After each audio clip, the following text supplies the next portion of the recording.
The room was a marvel of extraterrestrial engineering, with a dome so large that its peak vanished into shadow. Light streamed from orbs poised in midair, creating a gentle, unearthly glow that appeared to brush the stars themselves. Delegates from dozens of species were seated in prominent positions on the gleaming floor. Their eyes were surrounded by concentric circles of floating seats, fastened or illuminated by a slitted compound on the human representation who had just walked in, all focus now settled. Ethan Cross moved carefully to the middle of the room, his footfall reverberating into the empty chamber. Tall and wearing a dark suit, he carried a sense of quiet intensity and a soldier's posture. His attire was intentionally plain, without insignia or adornment. He appeared nearly perfect in a room full of creatures adorned in shining armor and ceremonial robes. Yet his face revealed nothing but calm resolve. Neither fear nor awe, even the most courageous delegates, seemed apprehensive as a low murmur began to reverberate through the crowd. A translucent creature, whose internal organs were barely visible beneath its transparent skin, leaned toward its companion. A massive reptilian muttered something across the room in a language of clicks and hums. A figure with sharp yellow eyes and jagged scales gave a guttural snort. Ethan silenced the chatter when he reached the center of the group, displaying obvious disdain. He set a sleek black tablet, a small sleek device, on the platform in front of him. The tension in the room was thick, almost suffocating. From above came the voice of the Galactic Council's chairman, Zeltan. The light refracted through the council's crystalline shape, casting hues across the chamber. "Humanity has been called here to debate its appeal," Zeltan announced. His voice was melodious, almost mesmerizing. "You have been given a unique chance to present your case for membership in this council. Do not waste it." Ethan's lips quirked, nearly forming a respectful smile. "Chairman," he said. The words hung in the air, weighty and purposeful. "I'm not here to plead, Zealand." A few delegates looked shocked, others frowned. Zealand's tone cooled.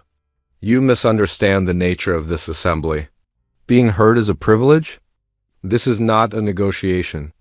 Ethan tipped his head slightly, repeating the word quietly. Privilege. Vinis, the reptilian general, growled. His pointed fangs flashed in what could have been either a threat or a smile. "You act like a human being who has been harmed, yet we are the ones reaching out to you. You should be thankful, Ethan." Ethan looked at Vinis without flinching. "I am thankful. Thankful for the unprovoked massacre of our people." A shock of silence swept the room. Even the light orbs dimmed for a moment. Vinis' expression wavered, replaced with the slightest hint of doubt. "What are you saying, Zealand?" Ethan asked. Zealand's crystalline form dimly glowed. Ethan reached down and turned on the tablet. A holographic projection sprang to life, flickering into the air above. The first image showed fire consuming Earth. Then a second, a blue and green jewel suspended in the void. Screams, the distant roar of explosions, and the hum of alien ships filled the air. Cities burned, skylines crumbled. People ran through ash-choked streets. A child, clutching a frayed flag, looked up in terror. Ethan's voice remained steady. 3 years ago, forces we could not yet identify assaulted Earth. Entire cities were destroyed. Millions perished. No warning, no opportunity to defend ourselves, no explanation. Some delegates shifted uneasily. Others stared at the projection, stunned. Vinis muttered, tapping his claws on his chair. "This proves nothing. The galaxy is vast, wars happen. What makes you so confident this council was involved in your misfortune?" Ethan's composure cracked, rage flaring in his eyes. "The ships that attacked us were Krans." A thunderclap of gasps followed. Krans in the chamber recoiled. Delegates erupted in shouts. Zealand raised his crystalline hand. Silence returned. "These are serious accusations," he said carefully. "Do you have proof?" Ethan gestured to the hologram. It shifted to show wreckage of alien ships adorned with Ciaran-derived insignias. Next, intercepted transmissions, encoded. It had taken humanity years to decrypt them. Inside, orders specific. Instructions to target Earth. Delegates watched, many in disbelief. But some showed signs Ethan recognized. Shame, knowledge, he looked around. Some of you knew, you did nothing. Zealand's glow dimmed. His voice trembled slightly.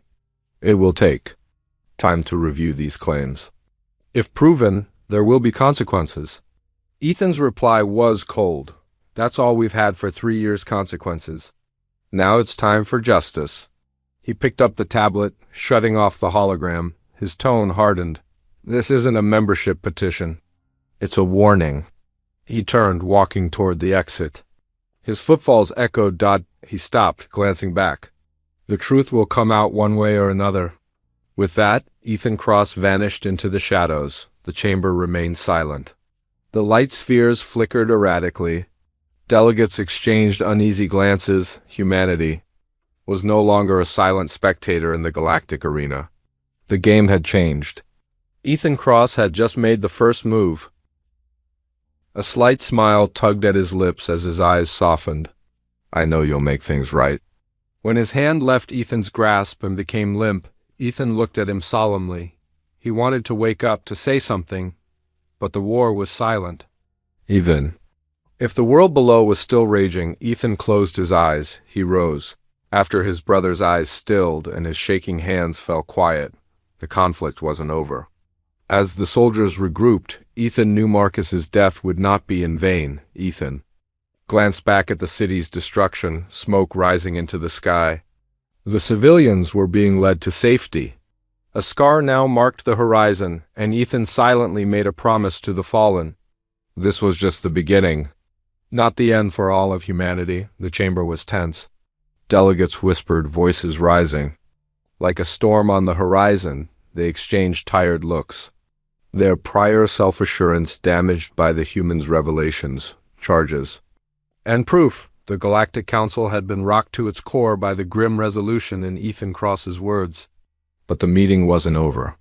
Ethan still stood in the middle of the room, his stance tight, his face unreadable. The holographic screens surrounding him continued to flash. With eerie images of Earth's destruction, across the room, Zealand's crystalline form glinted dimly. Despite his composed appearance, he captured the surrounding light, like a broken prism. There was a faint tremor in his voice as he began to speak. As you have shown, Zealand started in a voice that tried to remain musical, though questionable at the moment. Such serious charges necessitate a comprehensive investigation. Ethan's eyes scanned the assembled delegates. His face hardened. 3 years, Chairman.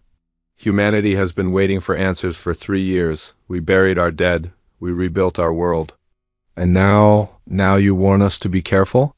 His voice carried cutting through the chamber like a razor's edge. Venice, the massive reptilian general, leaned forward. He thumped the armrest with his claws. For a species so new to the stars, your requests are audacious. Do you think threats will earn you our respect? Ethan didn't flinch. The general's piercing yellow gaze met his own. Humanity earned the right to stand here. Not by choice, by survival. And respect isn't given, it's earned. We didn't ask for this war. But we will not run from it. The room went quiet. The weight of his words pressed down on every delegate. For a moment, it seemed no one dared reply. Then, from one of the higher rings, a thin, iridescent feathered avian delegate stood. She began to speak in a range of melodic tones. This council has failed its most sacred duty to preserve harmony and peace. Among the stars, how could a strike like this go unnoticed? Zealand's light dimmed. His calm demeanor faltered. He responded cautiously. The council does not condone unprovoked aggression, but we must be certain. To accuse the Crans without indisputable evidence would risk war on a galactic scale. Ethan let out a sharp, bitter chuckle. You think we haven't already been at war?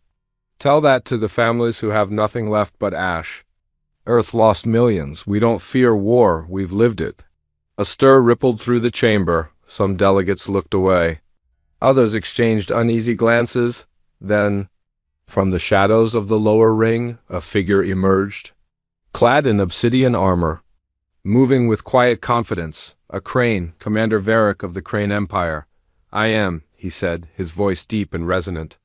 These charges are offensive. We had no reason to attack your insignificant world.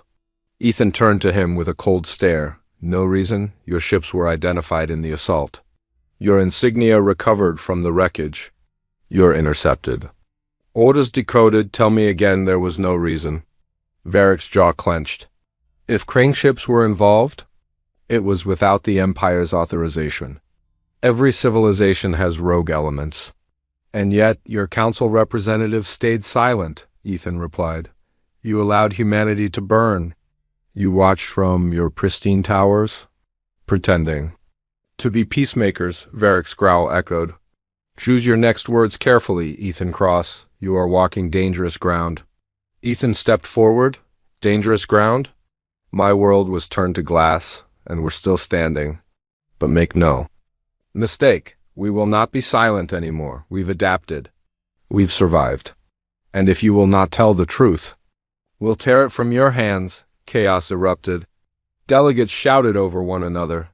The chamber boiled with tension. Zlan lifted his hand, his voice echoing with crystalline command.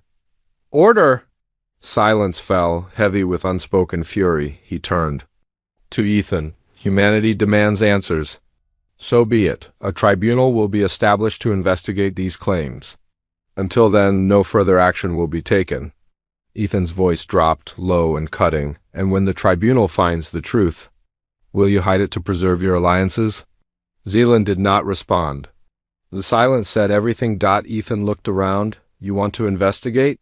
Fine, but understand this. Humanity does not wait for permission to defend itself. He turned toward the exit. His footsteps echoed across the chamber floor. At the doorway, he paused. His eyes met Varric's. This isn't over. Not by a long shot. The doors closed behind him. In the stillness, delegates exchanged uneasy looks. For the first time, they understood.